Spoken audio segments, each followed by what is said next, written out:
سرزمین ہند کو ظلمت سے نجات دلانے اور یہاں کے باسیوں کو نور ہدایت سے روشناس کرانے والے بزرگان دین میں حضرت خواجہ معین الدین چشتی کا نام بہت نمایاں اور مقام بہت اعلیٰ ہے۔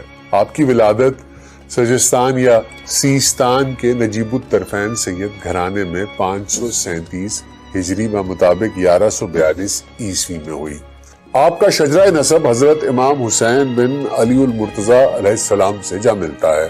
آپ کا اسم گرامی حسن رکھا گیا، لیکن آپ اپنے القابات معین الدین، غریب نواز، سلطان الہند اور عطائے رسول صلی اللہ علیہ وآلہ وسلم سے معروف ہیں۔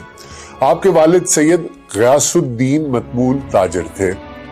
نوجوانی کے آغاز میں ہی والد سید غیاث الدین کا سایہ سر سے اٹھ گیا۔ اسی دوران معروف مجذوب بزرگ حضرت ابراہیم قندوزی کی توجہ سے طلب حق کا جذبہ پیدا ہوا اور خواجہ معین الدین حصول علم کے لیے وطن کو خیر باد کہہ کر پہلے سمرقند اور بخارا پہنچ گئے، جہاں قرآن حکیم حفظ کیا اور علوم دینیہ کی تحصیل و تکمیل کی۔ سمرقند سے نکل کر عراق کی جانب روانہ ہوئے، جہاں نیشا پور کے قریب معروف بزرگ حضرت عثمان ہارونی کی خدمت میں حاضر ہو کر شرف بیعت حاصل کیا۔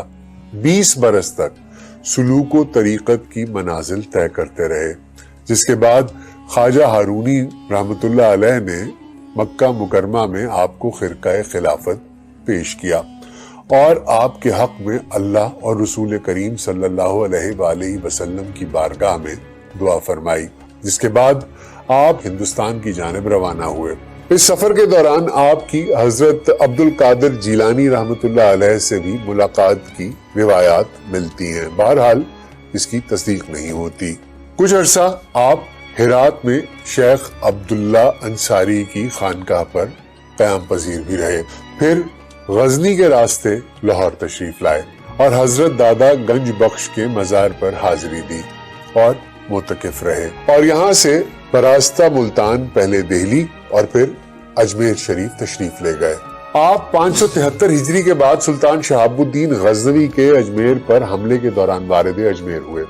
اجمیر اس وقت راجپوت طاقت و حکومت اور ہندو مذہب کا بہت بڑا مرکز تھا، لہٰذا راجہ پتھورا کے حکام نے خواجہ صاحب کے اجمیر میں قیام پر بہت مزاحمت کی، اور جب وہ خود ان کے مقابلے میں بے بس اور لاچار رہا تو ہندو جوگیوں اور جادوگروں کو اپنے جادو سے خواجہ صاحب کو مغلوب کرنے کے لیے مامور کیا، لیکن حضرت معین الدین چشتی رحمت اللہ علیہ اپنے روحانی قوت اور کرامت سے ان پر غالب رہے، یہاں تک کہ جادوگر سادھو رام، سادھو اجے پال اور حاکم سبزوار جیسے ظالم و سرکش بھی آپ کے مریدین میں شامل ہو گئے، حتیٰ کہ پرتھوی راج کے ایک بیٹے نے بھی اسلام قبول کر لیا۔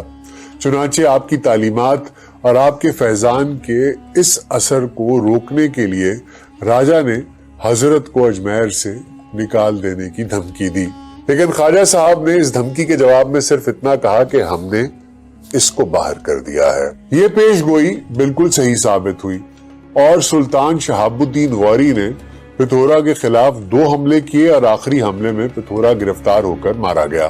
تصوف کے مشہور سلسلہ چشتیہ کے ہندوستان میں بانی خواجہ غریب نواز وہ پہلے بزرگ ہیں جنہوں نے ہند کے نو مسلموں کو سما کی طرف راغب کیا اور تقرب الہی کی غرض سے حالت وجد میں سما کی اجازت دی، تاکہ نو مسلموں کو اجنبیت کا احساس نہ ہو اور بھجن اور گیت کے عادی قوالی اور سما کے ذریعے اللہ سے تقرب حاصل کریں۔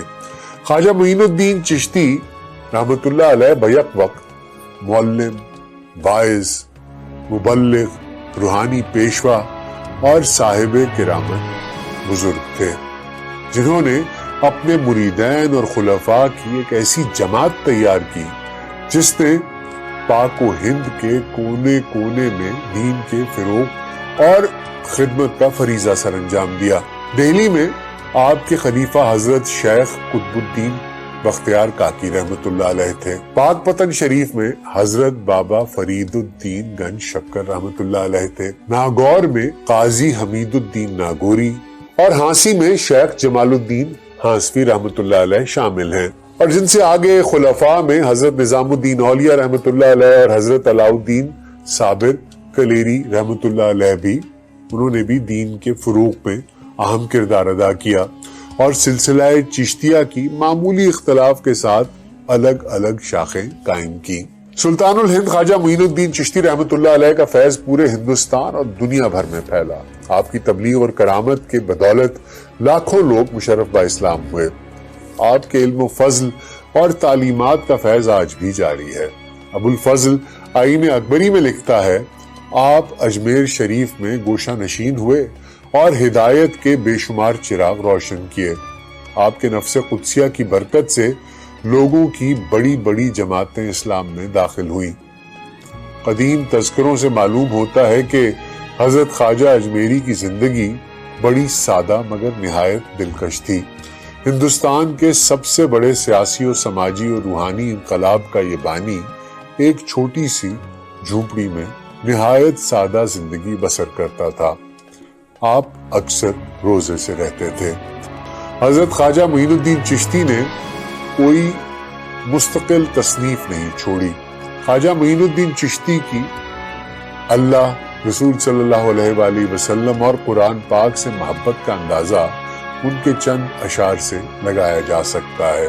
درجاں چو کرد منزل جانان ما محمد، صد در کشا در دل از جان ما محمد صلی اللہ علیہ وآلہ وسلم۔ جب سے میرے محبوب حضرت محمد صلی اللہ علیہ وآلہ وسلم نے میرے دل میں گھر کیا ہے، میری جان و دل میں سینکڑوں دروازے محبوب کی وجہ سے کھل گئے ہیں۔ ماں طالب خدایم بر دین مصطفی، بر درگہش گدایم سلطان ماں۔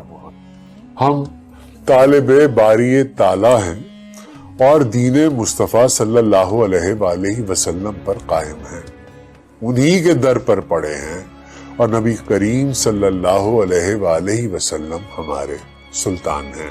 در باغ و بوست آیم دیگر مقام باغم بشست قرآن بستان خام۔ اے معین، ہمارے باغ و بوستان میں کچھ اور نہ پڑ، حضور صلی اللہ علیہ وآلہ وسلم کی طفیل قرآن ہمارا باغ بن چکا ہے۔ خواجہ غریب نواز کے نزدیک سالک کو ہر قسم کے اخلاق کا حامل ہونا چاہیے، شریعت کی پابندی کو لازمی سمجھتے ہیں۔ کہتے ہیں صدری حیثیت سے اس اخلاق کی تکمیل یہ ہے کہ سالک اپنے ہر کردار میں شریعت کا پابند ہو۔ جب اس سے کوئی بات خلاف شریعت سرزد نہ ہوگی تو وہ دوسرے مقام پر پہنچے گا جس کا نام طریقت ہے، اور جب اس میں ثابت قدم رہے گا تو معرفت کے درجہ حاصل کرے گا، اور جب اس میں بھی پورا اترے گا تو حقیقت کا درجہ پائے گا، جس کے بعد اللہ تعالی سے جو کچھ مانگے گا اسے ملے گا۔ آپ کے چند مزید فرمودات پیش کرتے ہیں جنہیں خواجہ قطب الدین بختیار کاکی رحمت اللہ علیہ نے دلیل العارفین میں قلم بند کیا ہے۔ اعلیٰ حضرت خواجہ غریب نواز رحمت اللہ علیہ فرماتے ہیں کہ نماز بندوں کے لیے خدا کی امانت ہے، بس بندوں کو چاہیے کہ اس کا حق ادا کریں، کہ اس میں کوئی خیانت نہ پیدا ہو۔ نماز ایک راز ہے جو بندہ اپنے پروردگار سے کہتا ہے۔ قیامت کے روز سب سے پہلے نماز کا حساب انبیاء و اولیاء اور ہر مسلمان سے ہوگا۔ جو اس حساب سے عہدہ برا نہیں ہو سکے گا وہ عذاب دوزخ کا شکار ہوگا۔ جو بھوکے کو کھانا کھلاتا ہے اللہ تعالیٰ قیامت کے دن اس کے اور جہنم کے درمیان 7 پردے حائل کر دے گا۔ اس سے بڑھ کر کوئی گناہ کبیرہ نہیں کہ مسلمان بھائی کو بلا وجہ ستایا جائے۔ یہ عمل خدا اور رسول خدا صلی اللہ علیہ وآلہ وسلم کی ناراضی کا سبب بنتا ہے۔ عارف وہ شخص ہوتا ہے کہ جو کچھ اس کے دل کے اندر ہے وہ سب کچھ نکال دے تاکہ اپنے دوست کی طرح یگانہ ہو جائے، پھر اللہ تعالیٰ اس پر کسی چیز کو مخفی نہ رکھے گا اور وہ دونوں جہان سے بے نیاز ہو جائے گا۔ اگر کسی شخص میں یہ 3 خصلتیں پائی جاتی ہیں تو سمجھ لو کہ اللہ تعالیٰ اسے دوست رکھتا ہے۔ سخاوت، شفقت اور تواضع، یعنی عجز و عاجزی۔ سخاوت دریا جیسی، شفقت آفتاب جیسی اور تواضع زمین جیسی۔ آپ نے آخر وقت تک اجمیر ہی میں قیام فرمایا۔ آپ کی تاریخ وفات بقول جمہور اہل تاریخ 6 رجب یوم دوشنبہ ہے۔ وفات کے وقت عمر مبارک 97 برس تھی۔ یوں نصف صدی کے قریب اشاعت و تبلیغ اسلام کا فریضہ سر انجام دیا۔ اپنے ارشاد و تلقین سے ہزاروں مریدین کی تعلیم و تربیت فرمائی۔ آپ کی تعلیمات کا فیضان آج تک جاری و ساری ہے۔ یہاں اس عظیم خواجہ غریب نواز چشتی اجمیری کے ایک چشم کشا فارسی کلام کے ترجمے پر اختتام کرتے ہیں جو انہوں نے اپنے آبا کے حوالے سے، ان کا حوالہ دیتے ہوئے بارگاہ الہی سے اپنی بخشش کی امید کے لیے دعا مانگنے کے لیے استعمال کیا ہے۔ یا رب حق کے سید کونین مصطفیٰ، آن شافع معاصر آن منبع عطا، یا رب حق کے شاہ نجف آن کے آمدہ، در شان او تبارک و یاسین و حلتا، یا رب بسوز سینہ و فوان فاطمہ، یا رب آہ و نالائے آن سرگرم نساء، یا رب بحرمت دل صد پارائے حسن، آن بادشاہ جملہ آفاق مجتبہ، یا رب بحرمت جگر تشنائے حسین، یا رب بحق خون شہیدان کربلا، یا رب بحق عابد و باقر امام دین، یا رب بحق جعفر و ہم موسیٰ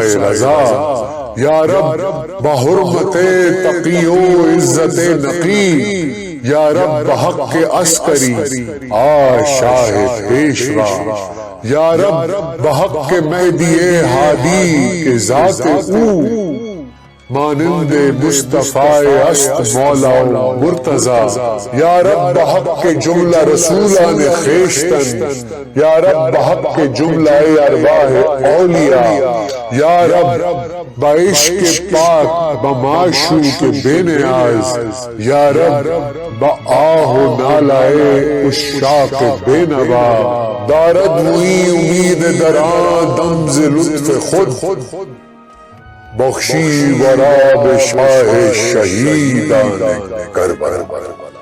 یا رب سید کونین حضرت مصطفیٰ صلی اللہ علیہ وآلہ وسلم کے طفیل جو گناہگاروں کی شفاعت کرنے والے ہیں اور عطا کا سرچشمہ ہیں، یا رب شاہ نجف کے طفیل جس کی شان میں سورہ تبارک و یاسین و حل عطا نازل ہوئے، یا رب فاطمہ کے سوز دل اور گریہ و زاری کا واسطہ، یا رب سید النساء فاطمہ زہرا کے آہ و نالے کا واسطہ، یا رب حسن مجتبی کے دل صد پارہ کی حرمت کا واسطہ جو تمام آفاق کے بادشاہ ہیں، یا رب حسین کی تشنگی جگر کی حرمت کا واسطہ، یا رب جملہ شہدائے کربلا کے خون کا واسطہ، یا رب زین العابدین اور محمد باقر کا واسطہ،